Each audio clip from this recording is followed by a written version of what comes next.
To the world, he was the king of cool, the rebel that every man wanted to be. But his closest friend and neighbor, James Garner, saw a different man entirely. Garner didn't just see a movie star, he saw a fatal flaw that turned every set into a battlefield and left McQueen paralyzed by a secret jealousy. What did Garner know that the rest of Hollywood missed for decades? We are about to peel back the curtain on one of cinema's greatest illusions, stripping away the leather jackets and the roaring engines to reveal the deeply fractured psyche of an icon. This isn't the story the studios sold you in their glossy magazine spreads. This is the unvarnished truth, delivered straight from the one man in Hollywood who refused to play the game, a man who stared down the king of cool and realized he was looking at an empty crown. If you want to understand the golden era of Hollywood masculinity, you have to understand the massive psychological divide between the men who actually were tough and the men who desperately needed to be seen as tough. Steve McQueen was the undisputed poster boy for the latter. On theater screens and red carpets, he projected an aura of effortless rebellion. He was the guy who didn't care about the rules, the man who answered to no one. But the ultimate irony, a reality James Garner diagnosed with brutal precision, was that Steve McQueen cared more than anyone else on the planet. He was completely obsessed with his own manufactured myth. Garner, on the other hand, was the exact opposite. James Garner was a Korean War combat veteran, a man decorated with 2 Purple Hearts, someone who actually knew what it meant to face mortal terror and survive. Because of this incredibly grounded reality, Garner approached acting as just a job. He didn't need the validation of the camera to know he was a man. And that unshakable self-assurance gave Garner a terrifying superpower in Hollywood. He could see right through the facade. While directors, producers, and millions of fans worshipped at the altar of McQueen, Garner watched his neighbor with a mixture of pity and frustration. In his deeply revealing memoir, The Garner Files, Garner crystallized his thoughts into a sentence that shattered the McQueen myth forever, stating clearly that McQueen wasn't an actor, he was a poser. That isn't just a casual, throwaway insult.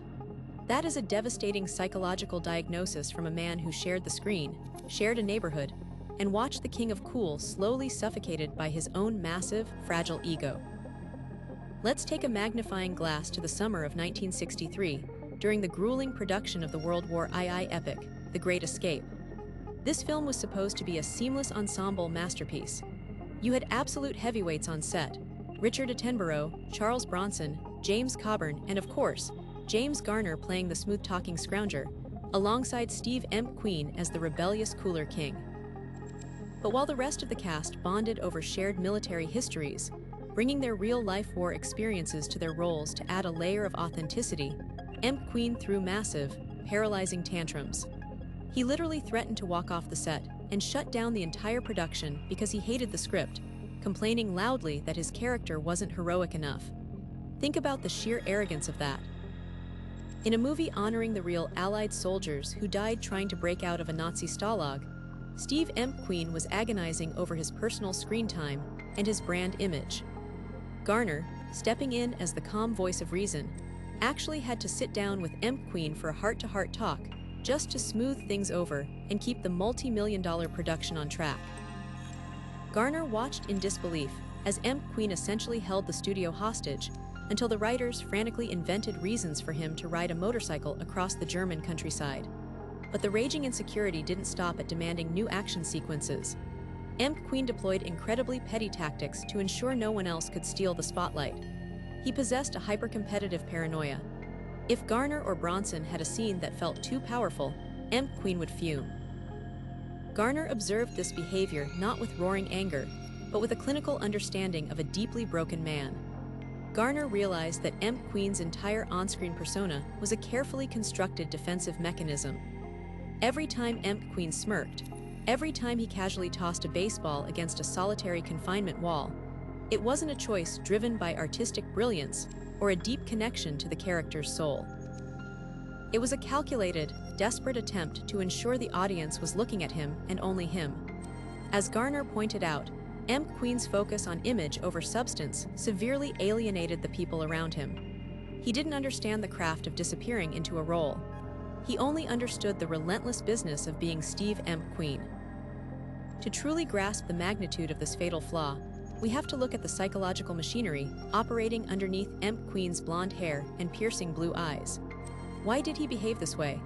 Garner understood that the root of McQueen's insufferable narcissism was a traumatic, terrifyingly unstable background.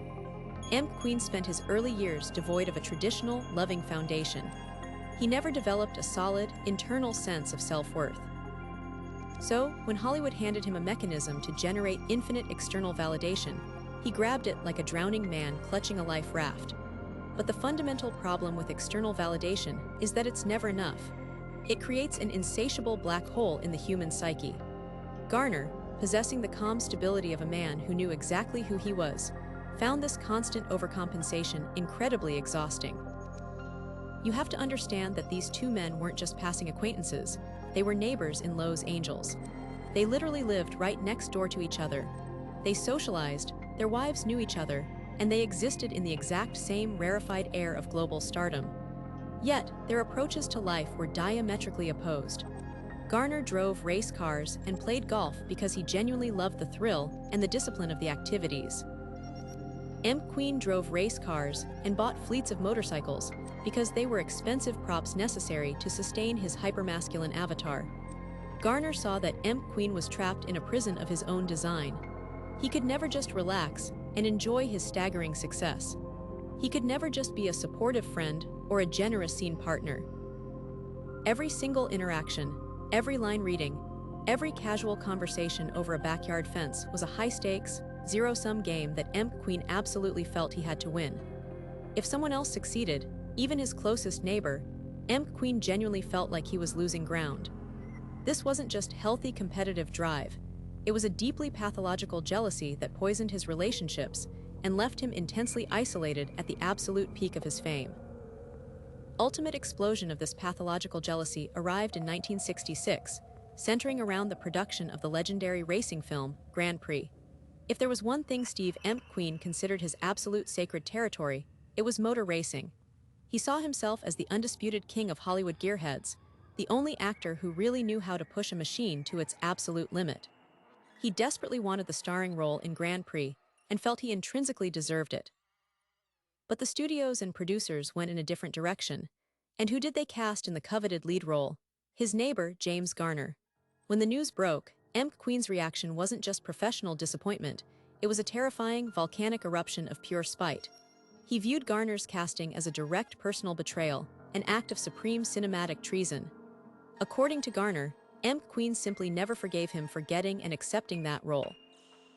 The King of Cool utterly lost his mind. He severed their friendship and escalated into behavior that belonged in a high school cafeteria, not an exclusive Hollywood neighborhood. Driven by a blinding grudge, McQueen would purposely drive past Garner's house and furiously throw empty beer cans straight into Garner's driveway. Let that pathetic image sink in for a moment. The highest-paid, most idolized male star on the planet, sneaking around in his sports car to literally litter on his neighbor's property out of sheer, blinding envy. And the infantile behavior didn't stop there. There are stories that in his fits of jealous rage, McQueen would stand on his own balcony, which overlooked Garner's property, and actually urinate down onto Garner's yard. It is the most absurd, territorial display of fragile masculinity imaginable. Garner, ever the pragmatist, didn't retaliate with screaming matches or violence. He simply ignored the tantrums, went to work, trained intensely, and helped make Grand Prix an absolute cinematic triumph. Garner didn't just pretend to be a racer. He did his own driving, screaming around tracks at dangerous speeds. McQueen, sitting in his Hollywood mansion, was consumed by this jealousy for years, eventually driving him to obsessively push forward his own racing movie, Le Mans, a chaotic production that almost destroyed him. This toxic pattern of intense rivalry and clashing egos wasn't isolated to his relationship with James Garner. It was the defining operational strategy of McQueen's entire career. He viewed every co-star not as a collaborator, but as a mortal enemy threatening his dominance. Look at his infamous behavior on the set of The Magnificent Seven. Yul Brynner was the established megastar of the picture, a titan who demanded a certain level of deference. So what did Steve McQueen do? He systematically initiated a covert, psychological war to steal every single frame of film. Director John Sturges gave McQueen some leeway, but Brenner actually tried to enforce rules to stop McQueen from ad-libbing. It didn't matter. Whenever Brenner had a crucial scene, McQueen would intentionally distract the audience. He would subtly tip the brim of his hat up using the barrel of his rifle. He would rattle shotgun shells or lean out in bizarre postures just to pull the viewer's eye away from Brenner. Brenner became so intensely infuriated by this blatant scene stealing that he literally hired someone to count the exact number of times McQueen touched his hat during takes. It was an absolutely absurd clash of egos. Or look at the 1974 disaster epic, the towering Inferno. McQueen finally shared the screen with his ultimate rival, Paul Newman. McQueen was so paralyzed by the fear of being outshone that he literally demanded diagonal billing on all the promotional materials. His name had to appear first horizontally, while Newman's name was placed higher up vertically, ensuring neither man could claim absolute top billing. Furthermore, McQueen meticulously counted the lines in the script. When he discovered that Newman had exactly 12 more lines of dialogue than he did, he reportedly erupted in absolute fury. Studio was forced to scramble and fix the script to give McQueen numerical parity just to keep him from detonating the movie. James Garner was right all along. Steve McQueen was an incredibly compelling movie star, but underneath the tailored suits, the icy stare, and the roaring engines, he was a desperately insecure poser terrified of being exposed. Garner, armed with the quiet confidence of a man who had faced real war and required no applause, saw through the grand illusion. He recognized the profound tragedy of a man who had the entire world at his feet, but could never stop fighting long enough to actually enjoy it. But Steve McQueen wasn't the only Hollywood legend hiding a massive, destructive secret behind a legendary pair of blue eyes. What really happened when the cameras stopped rolling on Paul Newman, the man who effortlessly achieved everything McQueen violently fought for? The truth about Newman's own deeply guarded private torment is even more shocking than the King of Cool's fatal flaw. Click the video on your screen right now to uncover the dark reality behind Hollywood's other untouchable idol.